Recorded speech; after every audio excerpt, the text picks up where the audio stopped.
Viewers அனைவருக்கும் இனிய வணக்கம். சிவகணபதி ஹெல்த் சென்டர்லேருந்து பேசுகிறேன். சிவகணபதி ஆயுர்வேத சென்டர். நம்ம ஆயுர்வேத ப்ராடக்ட்டுகள் பற்றி தினசரி ஏதாவது ஒரு ப்ராடக்ட்டுகள் எங்கள் கம்பெனி அறிமுகப்படுத்தியிருக்கக்கூடிய உடல் நலத்துக்கு பராமரிக்கக்கூடியதுக்கு, நோய் வந்தால் நோய் தீர்வதற்கு உண்டானது, அனைத்து விதமான நோய்களுக்குமான தீர்வுகளுக்கு ஆயுர்வேதத்தில் என்னென்ன ப்ராடக்ட்டுகள் இருக்குதுங்கிறத நம்ம கொஞ்ச நாள் பார்த்தோம். இப்போ ஒரு சில நாட்களாக நம்ம சிறுதானியங்கள் பற்றி பார்த்துட்டு வரோம். இன்றைக்கி நாம் பார்க்கக்கூடிய சிறுதானியம் நம்ம உடல் நலத்துக்கு மிகவும் ஆரோக்கியம் கொடுக்கக்கூடியது தான் எல்லா வகையான தானியங்களுமே.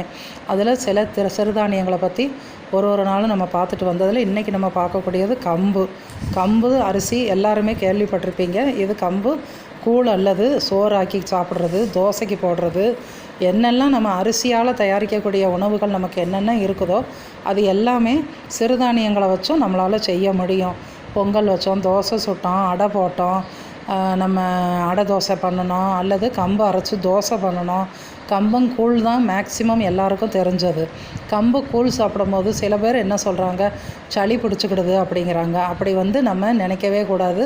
கம்பு காய்ச்சி முதல் நாள் நைட்டு காய்ச்சி மறுநாள் காலை ஆகாரத்துக்கு அதை எடுக்கும் போது கொஞ்சம் புளிக்க வச்சு நம்ம எடுக்கும் போது தான் அதுக்கு ஒரு ருசி கொடுக்குது. அதில் கட்டி தயிர் எதுவும் சேர்க்காம நம்ம இப்போ மோர் கடைஞ்சு மோர் சேர்க்குறதுக்கு சோம்பேறித்தனப்பட்டு நம்ம கட்டி தயிராக ஊற்றி சாப்பிடும் போது சில பேர் உடலுக்கு ஒத்துக்கிடாமல் சளி பிடிக்கிறதுக்கு வாய்ப்பு இருக்குது. நம்ம கட்டி தயிர் சேர்க்காம தயிரை மோராக்கி அந்த மோர் 2 உப்பு கலந்து நம்ம கூழில் சேர்த்து மிக்ஸ் பண்ணி நம்ம சாப்பிடும் போது சளி தொந்தரவெல்லாம் இருக்கவே இருக்காது.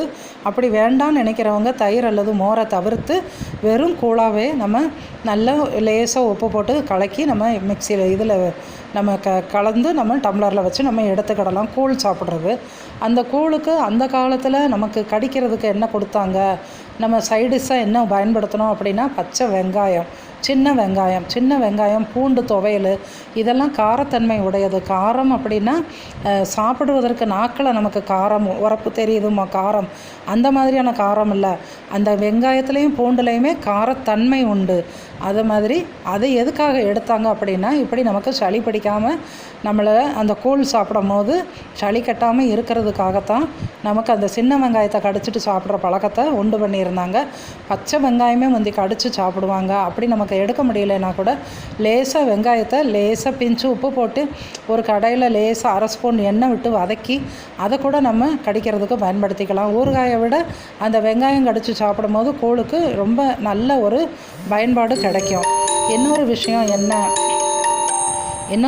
என்ன அப்படின்னா, வெயிலில் நல்லா நின்று மண்டையில் நல்ல வியர்வையோட உடல் உழைப்பு வெயிலில் நின்று வேலை பார்க்குறவங்களே கூழ் குடிக்கும் போது அவங்களுக்கு அப்படி சளி கட்டலை. ஒரு நாள் சளி பிடிச்சதுன்னா அவங்க திரும்ப அந்த மாதிரியான உணவு பதார்த்தங்களை எடுப்பாங்களா சொல்லுங்கள்? நிச்சயமாக எடுக்க மாட்டாங்க. அப்போ அவங்களுக்கு எப்படி சளி பிடிக்காமல் இருக்குது? நமக்கு மட்டும் ஏன் வீட்டுக்குள்ளே நிழலில் வீட்டில் உட்காந்து வேலை பார்த்துக்கிட்டு நம்ம குடிக்கும் போது நமக்கு மட்டும் ஏன் இவ்வளவு சளி பிடிக்குதுங்கிறத யோசிச்சுக்கோங்க. கட்டி தயிர் சேர்க்காமல் மோர் சேர்த்து சாப்பிடும் போது அந்த தொந்தரவு இருக்காது. தோசைக்கான மெஷர்மெண்ட்டு தெரிஞ்சு நீங்கள் தோசையாகவும் போட்டு சாப்பிடலாம். கொஞ்சம் மெந்துன்னு நல்ல ஒரு முருகல் தோசையாக இல்லாமல் ஒரு கல் தோசைன்னு நம்ம இப்போல்லாம் பாசையில் சொல்கிறோம். கல் தோசை மெந்துன்னு சுடுவாங்க. அதில் வெங்காய சட்னி நம்ம மேலே உச்சியில் வச்சு கொஞ்சம் நல்லெண்ணெய் விட்டு அப்படி அந்த சுற்றியில் உள்ளதை எடுத்து சாப்பிட்டு அந்த நடுவில் உள்ள தோசையை நம்ம சாப்பிடும் போது உள்ள அந்த ஒரு சுவையே அலாதி தான். அதை யார் கேட்டாலும் விட்டு கொடுக்க மாட்டோம். வீட்டில் யாரோ குழந்தைங்க கூட அம்மா அந்த பீஸ் எனக்கு கொடுனா நிச்சயமாக நம்மளுக்கு கொடுக்க மனசு வராது, பார்த்துக்கோங்க. அது அவ்வளோ ஒரு டேஸ்ட்டாக இருக்கும். அந்த நடுவில் உள்ள அந்த தோசையில் இப்படி நம்ம வச்சு ஒரு எண்ணெய் விட்டு சட்னி வச்சு சாப்பிட்ருப்போம். இந்த பகுதியில் உள்ள இந்த தோசை கொடுக்குறதுக்கே நமக்கு மனசு வராது.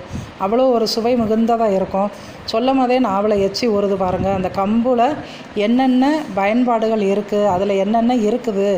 அது பொதுவாக சிறுதானியங்கள் உடம்புக்கு நல்லது, சிறுதானியங்கள் எடுக்கிறது சிறந்தது, சிறுதானியங்கள் சாப்பிடுங்க, இப்படியே எல்லாருமே சொல்லிக்கிட்டு இருக்கிறோம். அதில் என்னென்ன இருக்குது, என்ன உபயோகத்துக்கு பயன்படுத்தலாம் தெரிஞ்சால் அந்த சிறுதானியங்களை நம்ம தொடர்ந்து எடுக்கலாம். எல்லா தானியங்களுமே நமக்கு வாரத்தில் ஒரு நாளும் ஒன்று பயன்படுத்தணும். கிட்டத்தட்ட நம்ம ஒரு 10 நாளைக்குள்ளே எல்லா வகையான உணவு வகைகள், எல்லா வகையான காய்கறிகள், எல்லா வகையான பழங்களில் ஒரு 100 கிராமாவது நம்ம எடுத்து உணவில் சேர்த்துக்கிட்டு வரணும். இயற்கை கொடுக்கறது எல்லாமே நம்ம உடல் நலத்தை பேணுவதற்காகன்னு தெரிஞ்சு ஒரே காய்கறிகளே வாங்காமல், ஒரே அரிசி சாப்பாடே சாப்பிடாம, ஒரே வகையான பழங்களே சாப்பிடாம, கிடைக்கக்கூடிய எல்லா வகையான காய்கறிகள், எல்லா வகையான பழங்கள், எல்லா வகையான கீரை வகைகள் இது எல்லாம் எடுக்கும் போது உடம்பு நல்லா வலுப்பெறும். எந்த ஒரு நோயும் நம்மளை தாக்காமல் எப்பொழுதும் ஆரோக்கியமாக வாழலாம். இந்த கம்பில் நமக்கு ஆற்றல் மிகுந்தது கம்பில் இருக்குது. புரதச்சத்து நிறையா இருக்குது. நல்ல கொழுப்பு, பிளட் லிபிட்ஸில் நல்ல கொழுப்புன்னு சொல்லுவோம். நல்ல கொழுப்பு இதில் இருக்குது. கார்போஹைட்ரேட் இருக்குது. நல்ல கொழுப்பு 1 கிலோவுக்கு 1 மில்லிகிராம் மட்டும்தான் இருக்குது. அதனால் கொழுப்புன்னு சொல்லிட்டாங்கன்னு யாரும் எடுக்காமல் இருந்துடாதீங்க. கம்பு உடலுக்கு மிக அத்தியாவசிய தேவையான கொழுப்பை மட்டும்தான் கொடுக்கும். கார்போஹைட்ரேட் இருக்குது. நியாசின்கிற ஒரு மூலப்பொருள் இருக்குது. இரும்பு சத்து மிகுந்தது, கால்சியம் சத்து மிகுந்தது, தையமின் நிறைந்தது. இது இத்தனையும் இருக்கக்கூடியது தான் கம்புங்கிற சிறுதானியம். இதில் நார்ச்சத்து நிறையா இருக்குது.